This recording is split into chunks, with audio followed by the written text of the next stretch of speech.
What was up with dub motherfuckers? What is going on, everyone? It is I, everyone's favorite jack of all trades with foul mouth, Commodore Urban. And as we are sailing along, that's fucking hilarious, sailing, because we're talking about ships.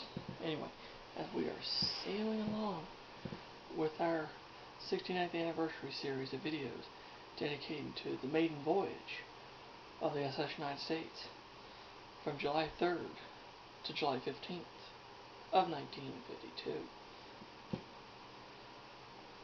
As we are sailing along, like I said, we have discussed quite a bit in detail, but there's still more left I gotta show you. And before I begin with this special book review about the SS United States, I want to give a big shout out to all of my subscribers, both the originals and the newcomers. Thank you so much for joining. I appreciate it. It's the reason why I fucking do this shit, is for you guys, to teach and to inspire. Anyway, when it comes to books about the SS United States, there's not really that many of them. There may be less than a dozen about the ship. And there's one that should be on the top of everyone's list. And that book I'm talking about is The Big Ship. The Story of the SS United States by the legendary late great Frank Osborne Braynard. This particular copy is an original copy published by the Mariners Museum. That's right, the Mariners Museum in Newport News, Virginia published this book in, I believe 1981. Yeah, 1981.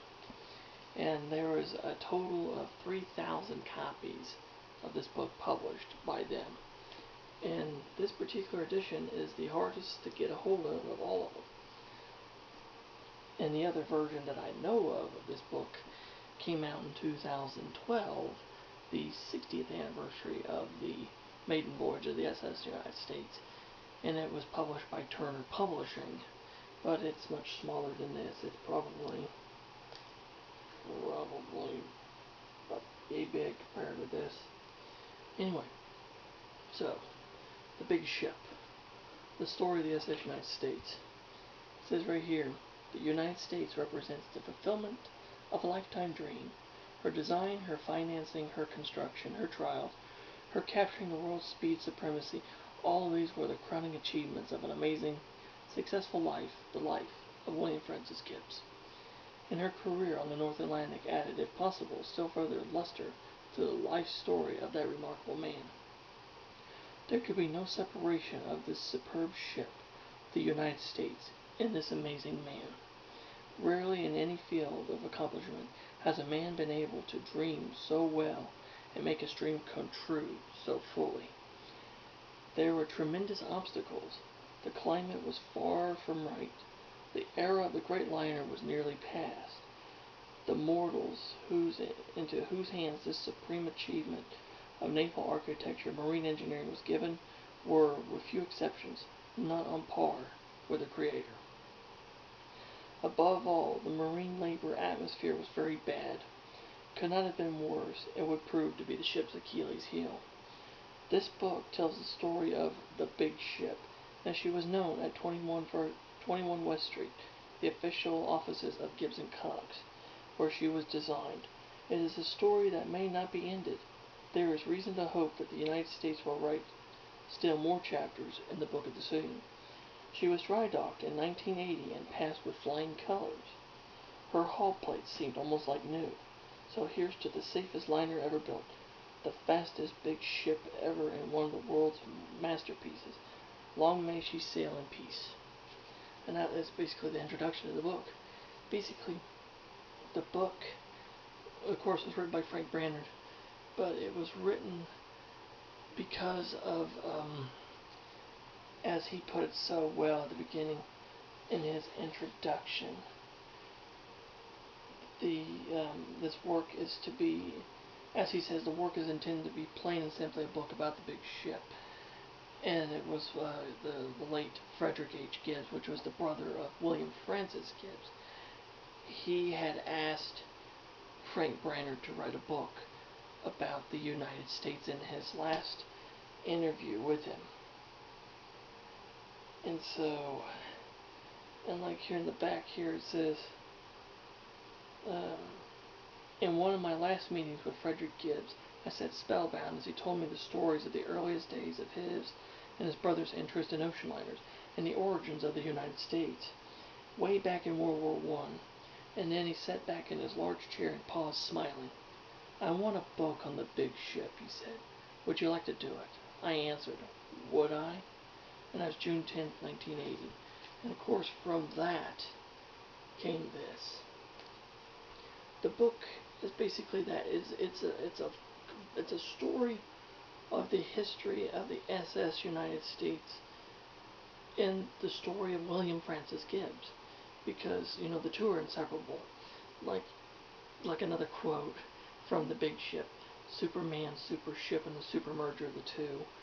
You know, when you talk about the SS United States, you gotta talk about William Francis Gibbs.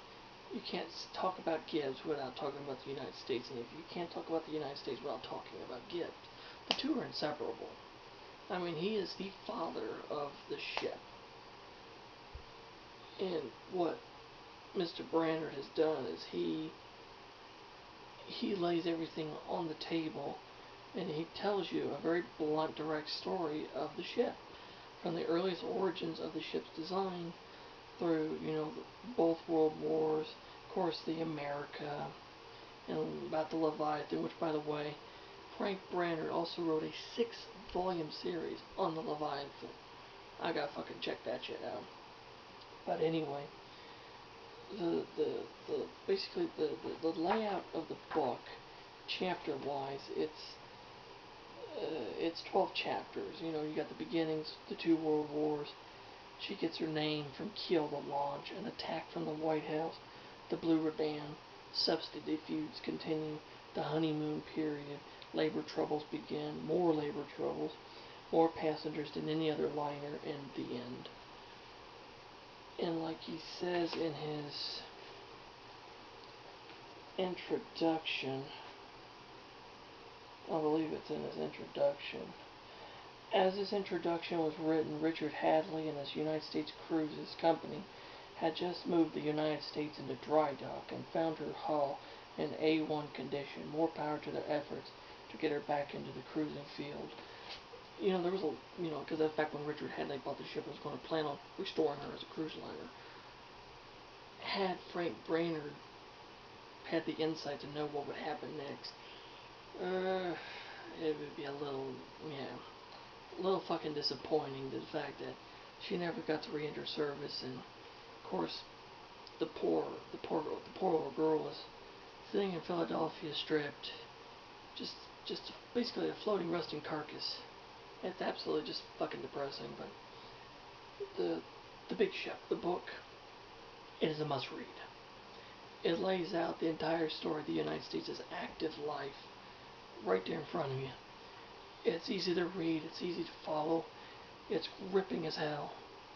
And once you pick it up and you start reading the first few chapters, once you get to the end of the book, you're like, damn it, fuck, you want to read more. And that's the way Mr. Braynard's writing is. It's so gripping. You know, he makes it interesting. He takes stuff that most people think is fucking boring and he makes it interesting. And it fucking grabs at you. And that's why I love his writing, and that's why I absolutely love this book. I recommend this to anybody who has an interest in the SS United States. Fucking get this book. But I'm going to warn you, first editions are very costly. So if you want to get this book without paying a fucking fortune, like between $150 to $200, I think these are going for. You can get the 2012 reprint, which is about yay big.